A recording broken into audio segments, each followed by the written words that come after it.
चलिए शुरुआत बड़ी खबर के साथ करते हैं। आप देख रहे हैं जाग उठा भारत और बड़ी खबर आपको बता दें, धुंध और कोहरे की घनी चादर देखने को मिल रही है। बड़ी जानकारी, धुंध और कोहरे की घनी चादर हर शहर देखने को मिल रही है। और उत्तर भारत की बात कर लीजिए तो कड़ाके की ठंड है उत्तर भारत में। बड़ी अपडेट आप तक पहुंचा रहे हैं क्योंकि सर्दी का सितम लगातार लोगों को सताता हुआ नजर आ रहा है। सिर्फ राष्ट्रीय राजधानी दिल्ली ही नहीं बल्कि कई शहर कोहरे की चादर में लिपटे हुए नजर आ रहे हैं। सर्दी का अंधाधुंध सितम है और गाड़ियों की रफ्तार जो है वो धीमी पड़ चुकी है। विजिबिलिटी लगभग शून्य के बराबर पहुंचती हुई नजर आ रही है। लोगों को मुसीबतों का सामना करना पड़ रहा है। विशेष तौर पर जिस तरीके से विजिबिलिटी बेहद कम है, सड़कों पर चलना बहुत मुश्किल हो गया है और अपने गंतव्य तक पहुंचना और भी ज्यादा मुश्किल हो रहा है। सुबह सवेरे अपने ऑफिस के लिए, अपने दफ्तर के लिए जो लोग निकल रहे हैं उनकी गाड़ियों की रफ्तार बेहद धीमी है। लोग लाइट्स का सहारा ले रहे हैं ताकि आगे मार्ग दिखने में आसानी हो। तो देखिए, उत्तर भारत में कड़ाके की ठंड पड़ रही है और दिल्ली समेत कई राज्यों में इस वक्त धुंध की कहर देखने को मिल रही है। और आपको बता दें, जो मौसम है वो सर्द बना हुआ है। उत्तर भारत की बात करें तो पारा लगातार लुढ़कता जा रहा है। और इसी के साथ आगे बढ़ते हैं और बात अरविंद केजरीवाल यानी आम आदमी पार्टी से जुड़ी कर लेते हैं क्योंकि दिल्ली में अचानक ही उस वोट बैंक को लेकर जंग तेज हो गई है जो अकेले अपने ही दम पर पूरे चुनावी नतीजों को पलट सकता है। ऋतु, और इस वोट बैंक पर अरविंद केजरीवाल के एक बयान के बाद कहीं ना कहीं चर्चाएं जो है बहुत तेज हो चुकी है और लगातार आरोप जो है वो बीजेपी मढ़ती हुई नजर आ रही है। रिपोर्ट के जरिए पूरी खबर आपको दिखाते हैं।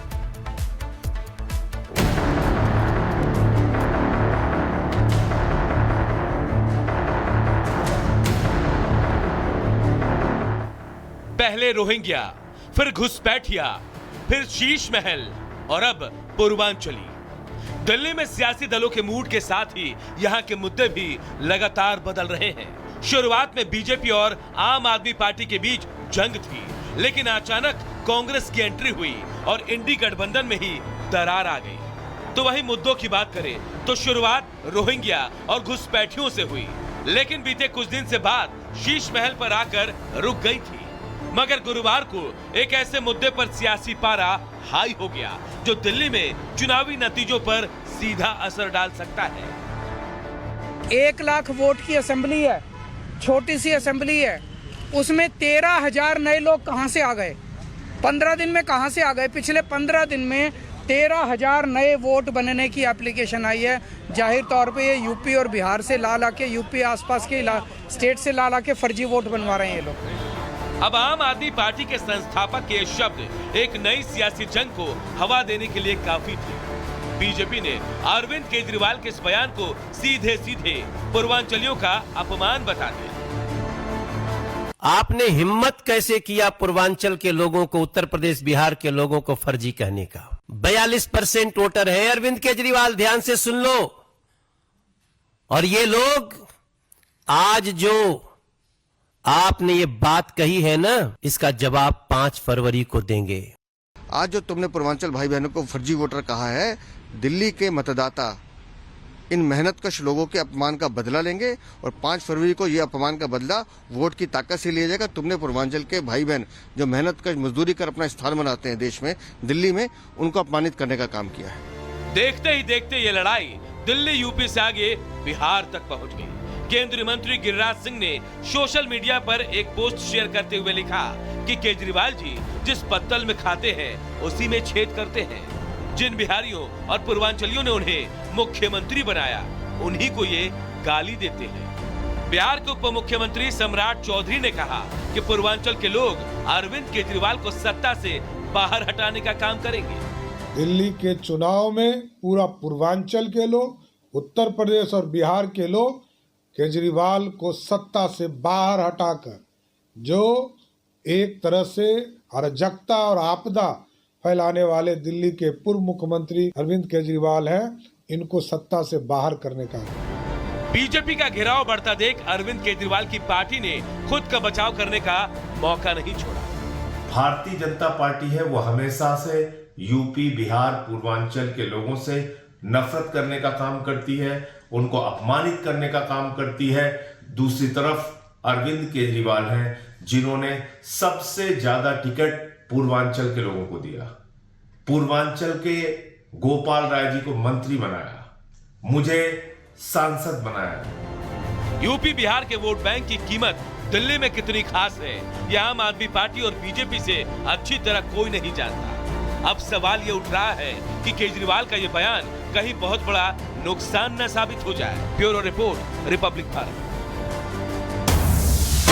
और इस बीच एक बड़ी खबर आपको बता दें, दिल्ली की सियासत से जुड़ी बड़ी खबर आ रही है, जहां आज दिल्ली में विरोध मार्च निकालेगी बीजेपी।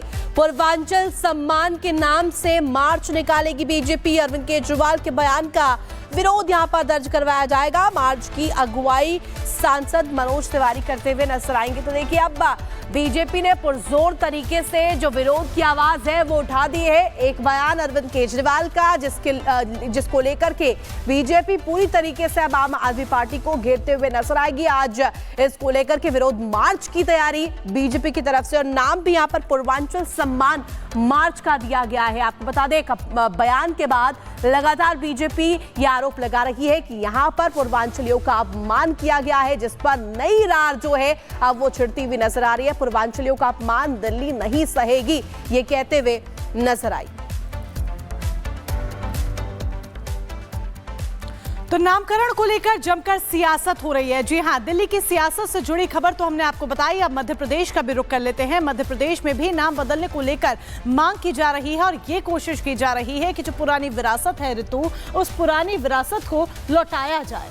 बिल्कुल, पुरानी विरासत को लौटाया भी जाए, और इसको लेकर के किस तरीके से पुरजोर तरीके से सियासत हो रही है, इस रिपोर्ट के जरिए आपको दिखा देते हैं।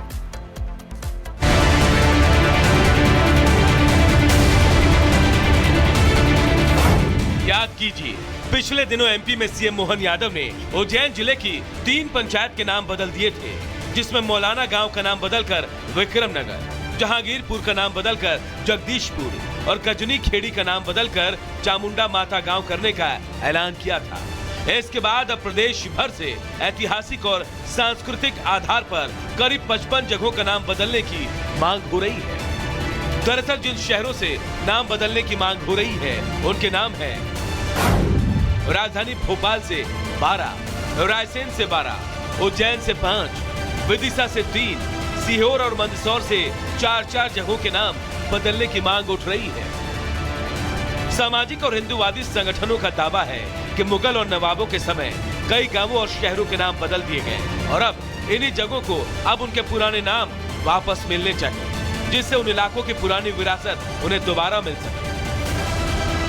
जहां आताताइयों ने ये कार्य किया है, जो धर्म स्थलों के नाम बदले गए हैं, उन धर्म स्थलों का नाम जैसे अहिल्या नगरी है, अहिल्याबाई होलकर ने बसाई है, तो इन नामों को बदलना चाहिए, और इनका हम स्वागत करते हैं। इनकी हम मांग पुरजोर उठा रहे हैं। तो वहीं मोहन सरकार के मंत्री भी लोगों की इस मांग को जायज बता रहे हैं। कई जगहों के नाम को शर्मिंदगी से भरा बताते हुए शहरों और इलाकों के नाम बदलने की सिफारिश भी कर रहे हैं। देखिए, आदरणीय माननीय मुख्यमंत्री डॉक्टर मोहन यादव जी भी कह चुके हैं कि जो हमारी संस्कृति से मेल नहीं खाते हैं या जो हमारे लिए शर्मिंदगी के शब्द हैं, उनको हम हटाने का काम करेंगे। निश्चित रूप से माननीय मुख्यमंत्री जी का यह प्रयास अभिनंदनीय है। तो वही नाम बदलकर उस इलाके को जो उसका खोया हुआ पुराना वैभव वापस लौटाने की इस प्रक्रिया में अब कांग्रेस प्रदेश की मोहन सरकार पर ध्यान भटकाने और बांटने की राजनीति करने का आरोप लगा रही है। सब तरफ से जब नाकाम होते हैं तो सबसे अच्छा है कि इस तरह के विवाद खड़े कर दिए जाएं, और मौलानाओं से तो उन्हें तकलीफ होगी और होना भी चाहिए, क्योंकि मौलानाओं का किरदार आज़ादी की लड़ाई में बहुत बड़ा रहा है, और ये जिस संस्था से आते हैं उस संस्था का किरदार सब जानते हैं आज़ादी में क्या था। खैर, नाम बदलने की प्रक्रिया और मांग के बीच मोहन सरकार की प्रतिबद्धता इस बात को लेकर है कि आक्रमणकारियों के दौर में जिन इलाकों ने अपनी पहचान, अपना नाम खोया, उन्हें दोबारा से उनकी खोई हुई विरासत को लौटाया जा सके। Bureau report, Republic Bharat. और चलिए बढ़ेंगे आगे, और अब बात करेंगे पाकिस्तान की, जिसकी एक मुलाकात के बाद सिट्टी पिट्टी गुल हो चुकी है। और ये मुलाकात हुई है भारत के विदेश सचिव और तालिबान के विदेश मंत्री आमिर खान मुत्ताकी की। मोनिका। बिल्कुल, और इस मुलाकात ने पाकिस्तान की रातों की नींद उड़ा दी है। शहबाज सदमे में है कि आखिर भारत और तालिबान के बीच ये मुलाकात क्यों हुई, इस मुलाकात के क्या मायने हैं। बहरहाल जो मुलाकात हुई है उससे जुड़ी पूरी जानकारी आप जान लीजिए इस रिपोर्ट के जरिए, और कैसे इस मुलाकात ने पाकिस्तान के होश फख्त कर दिए वो भी समझिए।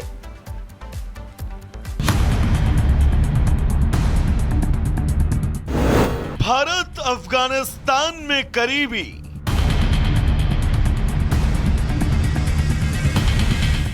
पाकिस्तान को क्यों लगी मिर्ची? भारत के विदेश सचिव विक्रम मिस्री ने बुधवार को दुबई में तालिबान के विदेश मंत्री आमिर खान मुत्ताकी के साथ मुलाकात की। ये किसी भारतीय विदेश सचिव और तालिबान के किसी वरिष्ठ अधिकारी के बीच पहली आधिकारिक रूप से स्वीकृत बैठक थी। आपको बता दें कि ये मीटिंग ऐसे समय में हुई है जब पाकिस्तान और अफगानिस्तान के संबंध बेहद तनावपूर्ण दौर से गुजर रहे हैं। भारतीय विदेश सचिव और तालिबान के विदेश मंत्री की मुलाकात से पाकिस्तान को तगड़ी मिर्ची लगी है और ये बैठक इस्लामाबाद को टेंशन दे सकती है। भारत तालिबान के बीच बातचीत के पीछे के 5 कारणों को तलाशे।